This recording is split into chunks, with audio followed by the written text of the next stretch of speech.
My name is Renee Jones. I'm 26, and I know from bitter experience, family doesn't always break you with one loud betrayal. More often, it does so slowly, with 1,000 tiny cuts they tenderly call love. The sun had already sunk behind the fiery canopies of October maples when I pulled into the familiar driveway. My rattling 2010 Corolla shuddered over every bump. The sky was a cold, piercing purple, as if the day had been deliberately cut short, not given time to live out its full life. The engine choked in the parking lot with a long, tortured groan. Lucas, my roommate, affectionately called the sound the song of a dying walrus. I had other words for it, far less poetic. I parked behind my sister's brand-new SUV. Riley's car looked like a landed spaceship. Heated seats, a silent dashboard, a trunk that closed with a soft hiss instead of a deafening, painful slam. Riley always had solutions that worked. My things usually required prayers or social media support. I grabbed a bottle of wine from Trader Joe's from the passenger seat, $12, the very top of my budget, and took a deep, shaky breath before climbing the steps. My mom's favorite autumn wreath adorned them, perfect as everything else she had. Before I could ball my fist to knock, the door swung open. Mom stood there, wiping her hands on a linen towel. "Renee," she said, a familiar frown forming between her brows. "You're late." "Traffic is terrible," I lied, knowing I lived 12 minutes away. She took the bottle from my hands, skimming the label. "Oh, elegant and simple," she remarked, her voice dripping with innuendo. "Cheap," I silently translated. "Glad you like it." The house smelled of stewed beef, garlic bread, and apple pie with cinnamon. A warm, suffocatingly cozy trap. I'd barely stepped through the door when I could already feel the silent judgment rising like steam from the old floorboards. Riley and her husband Daniel were sitting on the couch. My sister looked up from her phone, probably posting another photo of her immaculate beige living room. "Hey, sis," she said. "Hey," I managed. Daniel nodded condescendingly, like a commander appraising a private returning from the trenches. "Still driving your war zone?" My father's voice came from the kitchen. He emerged, holding a bottle of craft beer. I forced a semblance of a smile onto my lips. "She gets me where I need to go." "Barely," he snorted. "I heard you pull up." I thought someone was choking a trombone. Riley chuckled softly. Daniel chuckled. Mom pretended not to hear. I reminded myself to breathe. Dinner was like an oral exam I hadn't prepared for. The table was set with my mother's finest china, the kind only brought out for important guests and family performances. My father said grace before the meal as if he were broadcasting live from a religious television station.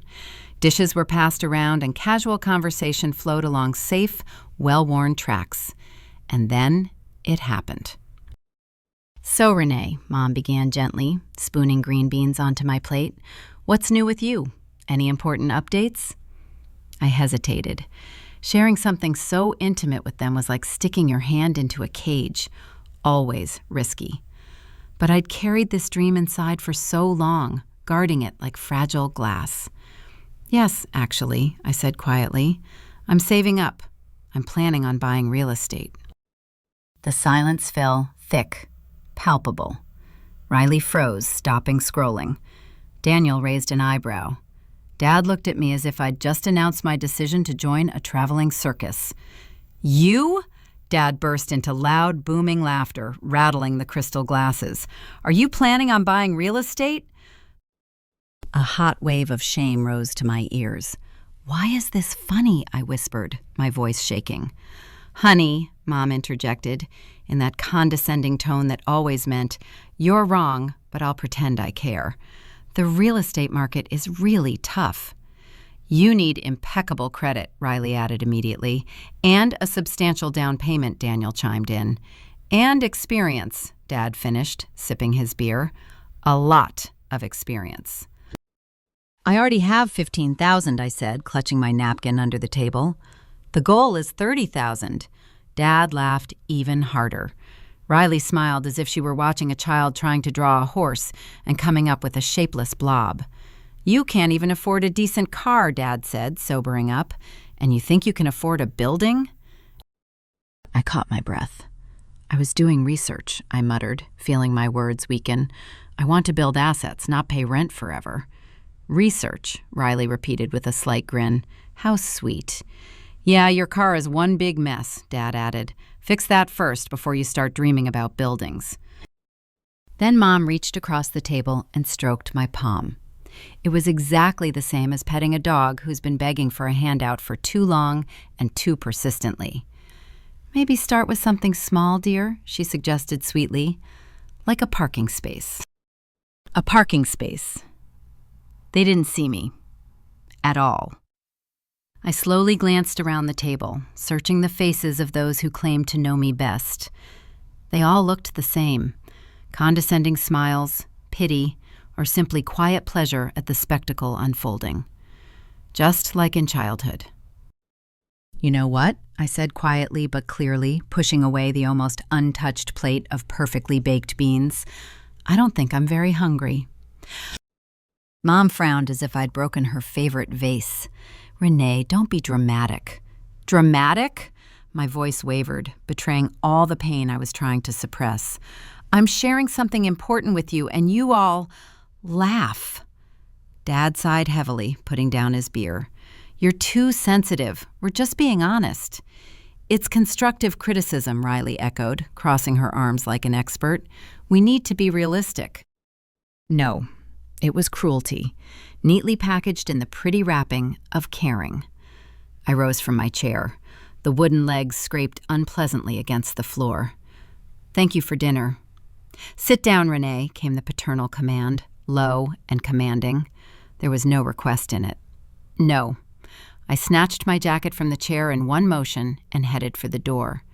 Behind me, I heard my mother mutter, "There she goes again, being so dramatic," and Riley's quiet, hissing whisper, which made Daniel chuckle again. The sounds pierced my back like shards of glass. Outside, the October air hit my face, cold and clean. My Corolla greeted me with a trembling, intermittent rumble, as if it too hated me for driving it to this emotional breakdown. I gripped the steering wheel so tightly my knuckles turned white, swallowing the sobs that were rising in my throat. Not now. Not now. My phone vibrated in my jacket pocket. A message from Riley. Don't take it so seriously. We're just being realistic. At that very moment, something inside me quietly clicked. Not loudly, not scandalously, decisively and irrevocably, as if a heavy floodgate had been turned, separating one life from another. Fine. If that's what they think, so be it. I can manage without their faith. I'll do everything, but not another word. Not another. The next morning became the first page of a new, unfamiliar chapter. Mom texted the following Sunday, "Dinner at 5, don't be late." I replied, "Can't, busy." No emoticons, no explanation. A week later, "I'm missing you at dinner. Is everything okay?" I typed, "Too much work," and turned off notifications from that chat. For the first time in my life, the silence didn't oppress. It felt like a breath of freedom after so much suffocation. Thanksgiving arrived. She called, almost begging. I refused. Instead, I ordered Chinese takeout, settled on the couch with my laptop and a savings spreadsheet, which felt like the only honest roadmap in my life. And somewhere between a crispy egg roll and scrolling through commercial real estate listings, I made a decision that changed everything. I'm done being a laughingstock. I'm going to become the success story they never expected. I realized then, ambitions can be loud, with Instagram quotes and vision boards. And then there are quiet ones. They brew in the dark, feeding on something intimate and personal, almost resentful. Mine was second-rate, hardened by humiliation, nurtured by silence, and honed by that dinner. For the first 2 weeks, my phone still twitched spasmodically. "Are you still upset?" Mom. "You need to toughen up." Dad. "We were just joking." Riley. I maintained an icy silence. Gradually, the messages thinned out and then stopped altogether. The pain was far less than I'd feared. It was replaced by a furious, all-consuming focus. I dove headfirst into work. Days, monotonous tech support calls from 9 to 5. Evenings and nights, freelancing, designing websites for small businesses. My modest apartment became a command center. Notebooks full of calculations, endless browser tabs, walls plastered with printouts of ads for things I couldn't yet afford. Lucas, my neighbor, watched this with growing alarm. One evening, he stood frozen in the doorway while I was microwaving another batch of noodles. "Renee," he began carefully, "I'm starting to worry that you're, to put it mildly, losing your cool." "I'm fine," I muttered, vigorously stirring the boiling water. "You've been eating that ramen for 5 days in a row. It's cheap. You unsubscribed from Netflix. I don't need it. You called your storage room an emotional savings chamber, and you emphasized it twice." I sighed. "Okay, maybe that wasn't a joke." He sat down next to me. "Are you sure this whole real estate thing isn't just a way to escape family problems?" "Oh, that's absolutely true," I answered honestly, finally looking him in the eye. "But does that make it a bad goal?" He paused, then nodded slowly. "Fair point." But inside, the truth was sharper. They didn't believe in me. So I had to build something that couldn't be ignored, something tangible. My life had been reduced to a spreadsheet with a living pulse. Every dollar had a mission. I cut out everything. Take out coffee, new socks, even the bus to work, just the old Corolla. I wasn't living, I was building, brick by brick. And my bill grew with manic persistence. 2,400, 13,900, 15,200, 18,000, 21,000. Each number was a nail in the wall I was erecting between myself and the Renee they knew. By March, I was so immersed in work that Lucas began leaving plates of food at my door, as if I were a reclusive orphan in a Victorian novel. "Eat something green," he begged, setting a bowl of salad on the table. "Please." "Greenery is expensive," I snapped, not looking up from the screen. "You're losing your mind." "I prefer the word devoted." "That's just how crazy people talk," he muttered as he walked away. Then one afternoon, everything changed. I was sitting at my desk in my dreary co-working space, half listening to the client on the other end of the line, trying to remember his own password, and I automatically refreshed the page for the 4-apartment building I'd been keeping an eye on for 6 months. It was still for sale. Still just as shabby, peeling, without a hint of photogenic appeal. And absolutely perfect. A brick facade that had seen better days. A courtyard that was 60% weeds and 40% dreary chaos. Apartments desperately in need of love, a little work, and maybe even an exorcism. But the foundation was solid, and the price was still within my theoretical reach. My heart was pounding so hard I could barely hear the clients whining. If I didn't make a move now, someone else would. They'd steal it all. Again. So on my lunch break, huddled in my Corolla, which grumbled like an upset stomach, I dialed the number. "Hello, my name is Renee." My voice came unnaturally clear. "I'm interested in the Glenwood complex." There was a pause on the other end. "Oh, that one," the woman Sandra answered. Her voice was clear and businesslike. "Yes, it's still available. Do you have a pre-approval from the bank?" "No," I admitted honestly, "but I have 24,000 saved. I'm close." Another pause, longer this time. "Have you put 24,000 aside for a down payment?" she asked slowly. 26, I corrected, straightening my back proudly. "I got paid today."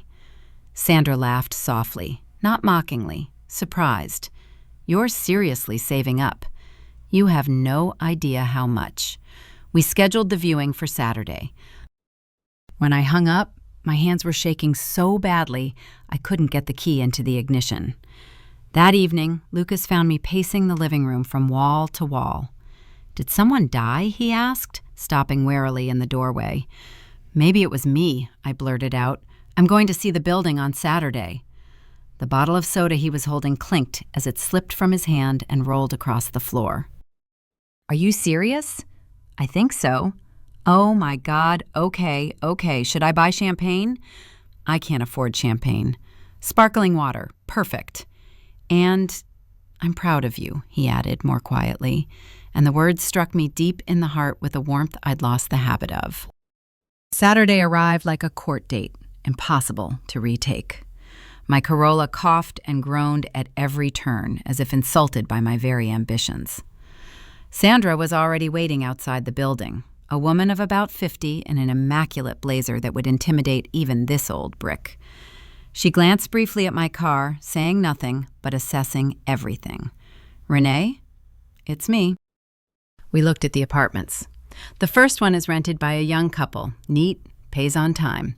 The second one by a single mother with a child, a bit of a mess, but stable.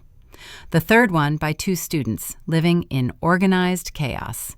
And the fourth, empty. Small, outdated, mine if I dare. I was mentally calculating total rental income, estimated mortgage, taxes.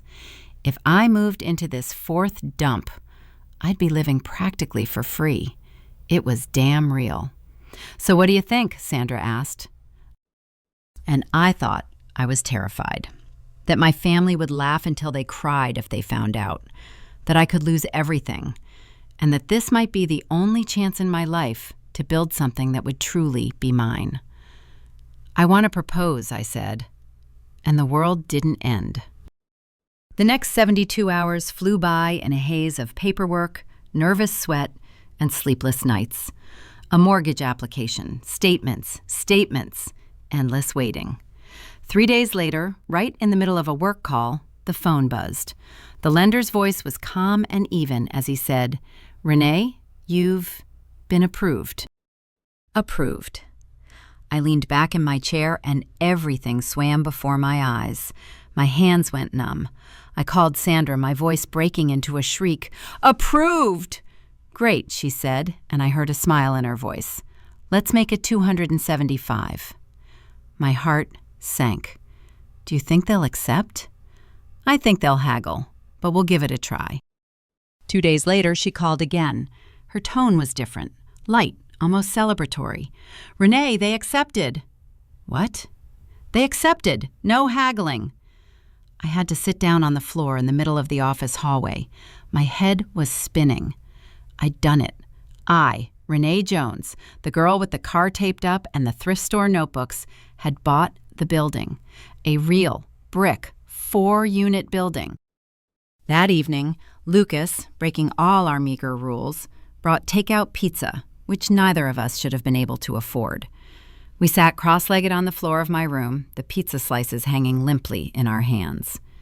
"You're crazy," he said, smirking, in the best possible way. "You did it without your family." "I know." He looked at me for a long moment. "You realize they'll go crazy when they find out?" "Yes," I answered quietly, feeling something cold and hard tighten inside me. "So they won't find out. Not yet." I raised my cheap beer. Lucas clinked his soda against it. "To the cult of evil," he toasted. "To creating something real," I whispered back. And for the first time in my life, I didn't just hope. I knew. The keyring felt surprisingly heavy in my palm. 4 metal prongs, 4 locks, 4 doors that were now mine. I stood in front of the building, my old Corolla wheezing behind me, sore from the long drive, but still faithful. It had gotten me here. I looked at the brick facade. It wasn't pretty. Years of neglect and indifference clung to it like ingrained dirt. The paint was peeling, the steps were leaning, everything screamed of endless work. But through the noise, I heard another whisper. "Home," I whispered to myself, and the word burned inside. I opened the door to apartment number 4, my apartment, and walked in. The smell of dust, old linoleum, and some cheap air freshener stuck in the 80s. Beige walls, a carpet faded to a dull gray, a kitchen that seemed frozen in time. It was tiny, cramped, hopeless, and completely mine. I sank to the floor in the middle of the empty living room and took a long, ragged breath. I'd done it. Alone. Without their faith, their money, their approval. Even Lucas, my only support, looked at it all as a grandiose, beautiful madness. The silence in those bare walls wasn't oppressive. It sounded like a beginning. I pulled out my phone, not to call my mom, I knew exactly how that conversation would go, but to text Lucas. I have the keys, the building is mine. His reply came instantly. Renee, damn it, I'm buying pizza. Don't you dare say no. I smiled, clutching the phone to my chest. Life wasn't perfect, but it was mine. The next few months descended into chaos, which I desperately tried to pass off as progress. Owning and managing the building were two separate wars, and I fought on both fronts. The couple in the first apartment were perfect. They paid in advance, apologized for imaginary noise, and sometimes left homemade cookies at the door. The tenant in the second, a young mother named Lisa, was late twice, but always gave notice, and her little son left funny chalk drawings on the sidewalk in front of the building. The students in apartment 3 were the living embodiment of a tornado trapped in the dorm basement. But their money arrived on the first of the month. That was enough. I learned everything from YouTube videos at 11 o'clock at night, sitting on the bathroom floor with a wrench in one hand and a prayer in the other. I scraped old wallpaper, filled holes, tore up stinking carpet, sanded floors, painted, and assembled furniture from flat boxes. I fell asleep like a log on a mattress thrown directly onto the bare boards. And I felt alive in a way I never had before. My bank account was now growing slowly but surely. I was living in my apartment rent-free. After all the payments and expenses, I had about $300 a month left. Not wealth, but proof. Tangible, ironclad proof that I could do it. That I wasn't a family failure. That I was capable of more than they, and even I, could have imagined. And somewhere in this universe of dust and drywall, Ethan appeared. We bumped into each other in the tiny coffee shop near my work. Literally. I dropped my glass. My iced latte spilled across the floor, and all the napkins in my hands instantly turned to soggy mush. He laughed, not at me, but because he apparently found my panic amusing. You look like you're late for 17 things at once, he said, helping me pick up the shards of glass. You are, I breathed out, and they're all work-related. He offered to buy me another coffee. I declined. He bought it anyway. Ethan became a soft, warm spot in my harsh, gridded world. He didn't pry, didn't demand explanations about why I was always tired or where the scratches on my arms came from. He just listened. One evening, after I'd given him a detailed account of fixing a leaky toilet with a headlamp and a 20-minute video, he leaned back in his chair and simply said, "You're incredible. You know that?" I snorted, waving it off. "I'm just exhausted." "You can be both," he retorted softly, proud and tired at the same time. And for the first time in a long time, I let those words, proud, linger inside me, not rejecting them as lies. My apartment was slowly being transformed. Fresh paint, laminate flooring instead of carpet, rickety but new IKEA cabinets. Lucas would occasionally drop by to help, which really meant moral support and giving me the wrong kind of screws. But eventually, it felt like home, a place one chose, not one settled for. One time, I let Ethan come over and help with painting. "Careful," he teased, wiping a drop of white paint from my temple. "You've got a gray streak in your hair now." "That's called style," I snapped, feeling myself blush. "And this," he pointed at another spot on my neck, "is called clumsiness. But I like it. Both." He said it so simply, so matter-of-factly, as if stating a fact. Part of me, still trapped in the grip of 26 years of expecting a parental "good job," cringed at such unfamiliar, unassuming tenderness. But every quiet breakthrough is always followed by a cold, sticky shudder. It came upon me on a warm June morning, almost a year after I bought the place. I was collecting rent, envelopes tucked under my arm, standing on the sun-bleached steps.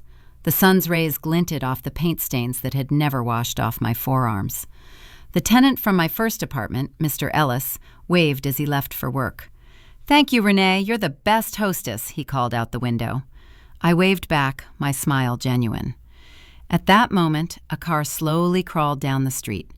I didn't pay attention until I heard the window roll down. "Renee?" The voice made me turn around. The air rushed out of my lungs. Linda, my mother's best friend, the woman who had been present at every birthday, every Christmas, every school play, a full-fledged member of the family freak show. She looked at me as if she'd seen a ghost.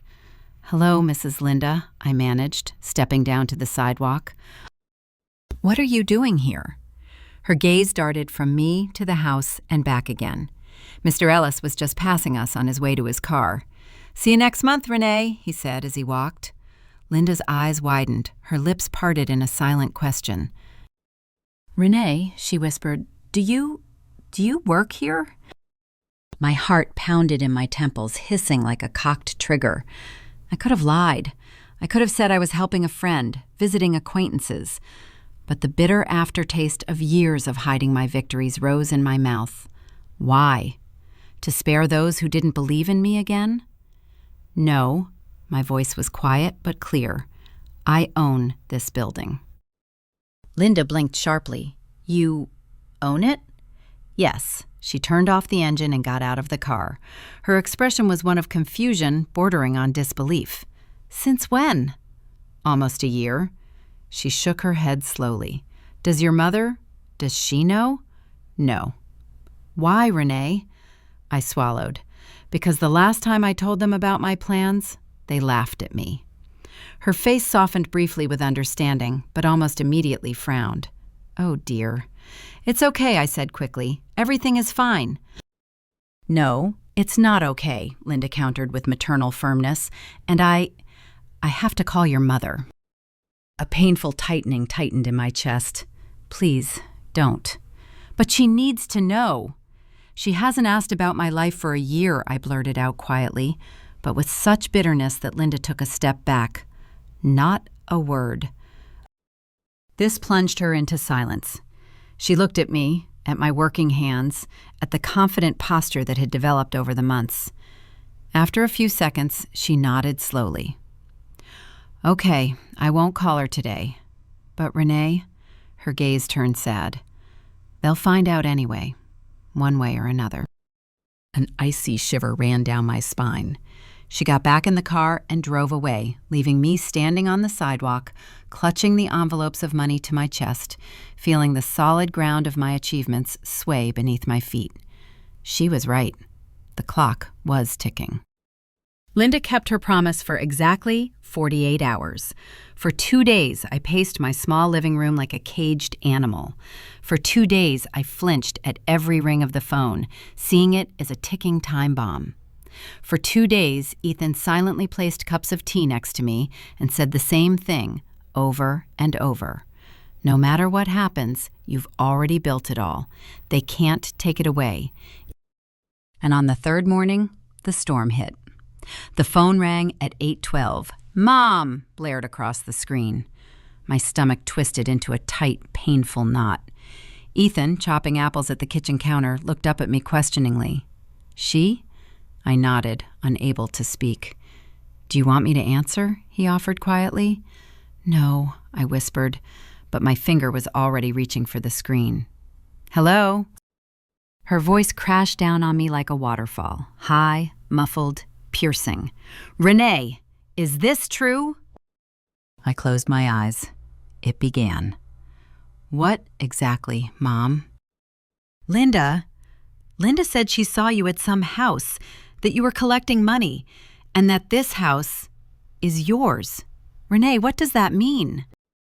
"It means," I said, surprised by my own calm, "that I own a building, a 4-apartment building." The silence on the line was thick as tar. Then her voice became quiet, almost a whisper, full of wounded disbelief. "You own a building?" "Yes," Since when? Since last August. It was almost a year ago, she whispered, a hint of hurt in her voice. Why didn't you tell us? You never asked, I retorted, feeling the old, familiar bitterness welling up in my chest. Not once this year. I heard her breath catch. Mistrust gave way to pain, followed by something sharp and accusatory. We're always interested in your life. Really? I asked quietly. Or are you wondering why I'm still single, don't have kids, and don't drive a car like Riley? Silence. Long. Oppressive. And then I realized she wasn't alone. I heard a muffled whisper, the creak of a chair. Put me on speakerphone, my father's deep, commanding voice rang out. Now! I sighed and pressed the button. On. Dad cleared his throat, adopting that same businesslike, commanding tone. Renee, Linda told us something absurd. You bought an apartment building. Not absurd. Fact. And you didn't think it necessary to tell your family? His voice rang like iron. No. Why? It was almost a roar. I took a deep breath, feeling my chin tremble, but my voice had to be firm. Because the last time I told you about my plans to buy real estate, you laughed at me. That's all. That's not... We didn't laugh. Mom's voice immediately cut in, shrill with indignation. We did, I stated coldly, and Riley did too. I didn't laugh, my sister's voice snapped, already on the line. She was smirking. It's the same thing. Dad exhaled loudly, clearly trying to regain control of the situation. We weren't laughing at you, Renee. We were skeptical of the idea. There's a big difference. For you, it's different. For me, it's not. And frankly, I heard my words cut the air, you were downright cruel. The real estate market is complicated, he retorted, returning to his usual common sense refrain. We were realistic. No, I said quietly, but with icy clarity. You were dismissive. There's a difference. And then the silence returned. Deaf. Helpless. There was no apology, no understanding. Ethan sat quietly next to me, his warm hand resting on my knee like an anchor in a storm. My father's voice finally came through the line, but no longer thunderous, now muffled and subdued. How much did you pay? $275,000. And the tenants? He asked, his tone no longer judging, but rather technically curious. 3 apartments are rented. I live in the 4th. Silence. I could literally feel their brains on the other end of the line, feverishly crunching numbers, piecing together the puzzle of a reality they refused to see. So you, Dad said slowly, forcing the words out, are essentially living for free? Yes, and I'm accumulating assets. Yes, Renee. His voice wavered, but now there was something different, almost resigned. That's impressive. Mom inhaled sharply, and her voice broke into the conversation laced with unwelcome pain. But why didn't you ask us for help? We could have given you a down payment. Because you would have helped Riley, I breathed out, leaving no room for illusions. Not me. That's not fair, she shrieked. It's true. My father's heavy, drawn-out sigh sounded like a groan. We made mistakes. I remained silent, letting the words hang in the void. Renee, Mom's voice trembled, breaking into a whisper. We are proud of you. Honestly. These words, the ones I'd been waiting for my whole life, struck me with a strange, flat hollowness. They were like a gift unwrapped too late when the urgency had already dulled. I have to go, I whispered, feeling a sudden, overwhelming fatigue. Renee, wait, Mom began, but I hung up. I stared at the fading screen until it turned into a black mirror. Ethan squeezed my hand. How is it? I don't know, I answered honestly. Revealed, angry, sad, and strangely empty. It feels right. 3 days later, they arrived. I was in the yard, tightening the rickety railing at the second entrance, when Dad's SUV silently pulled into the parking lot. I froze, wrench in hand, watching first Mom, then Dad, emerge from the car. They looked unnaturally dressed, constrained, as if they were heading to a funeral or a wedding, not to my property.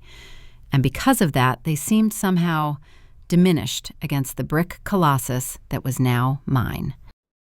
"Renee," Mom called softly, her voice wavering at my name. "Mom, Dad." "We wanted to see," she said, awkwardly spreading her hands. "We needed to see it with our own eyes." I nodded, clutching the keys so tightly the metal bit into my palm. "Okay, let's go." They followed me slowly, as if through a museum. Their faces expressed a strange mixture: awe, confusion, and that very guilt that I could now hold in my hands like a tangible object. My father looked at the facade not as a ruin, but as a structure, as if it had been built. Inside my apartment, they looked around silently. Floors I'd sanded, walls painted a soft gray, IKEA cabinets assembled with curses. Mom ran her fingers along the countertop. "You did all of this yourself?" "Almost everything." Dad nodded slowly, and something I'd never seen before flickered in his eyes. Respect, devoid of condescension. "That's amazing, Renee." I waited for a joke, a jab, a hint. None came. And then Mom turned to me, and tears finally rolled down her cheeks. "I need to apologize," she whispered, her voice fragile as glass, "for that dinner, for us brushing you off, for hurting you and not even realizing it. You deserved better." Dad stepped forward, clenching his jaw as if the words were physically painful. "I was wrong. I thought it was just a joke. I thought you needed tough love, but it wasn't. You needed faith, and I didn't give it to you." And then something inside me finally broke. Not loudly, but quietly, like melting ice. "I'm not angry," I said. And it was the truth. The anger had burned away. "I'm just tired of waiting for your approval to feel human." My father nodded, accepting the blow without protest. "That's fair." "We want to be a part of your life," my mother added, wiping her cheeks, "if you let us." "I'll think about it," I replied, and that, too, was sincere. Not a yes or a no, just a think. They left quietly, not demanding immediate forgiveness, not trying to hug. The silence they left behind was no longer a wound, but a clean, albeit painful, scar. But the storm hadn't completely died down yet. 2 days later, another message arrived. From Riley, short and unexpected. "Can we talk? In person." I stared at the screen for a long moment. Ethan, watching me, raised an eyebrow. "Will you come?" "Yes," I finally said. "I guess it's time." Because the truth wasn't just that I wanted to build a house. I wanted to build a life. And perhaps, step by step, painfully and slowly, we were all finally ready to lay a new foundation for it.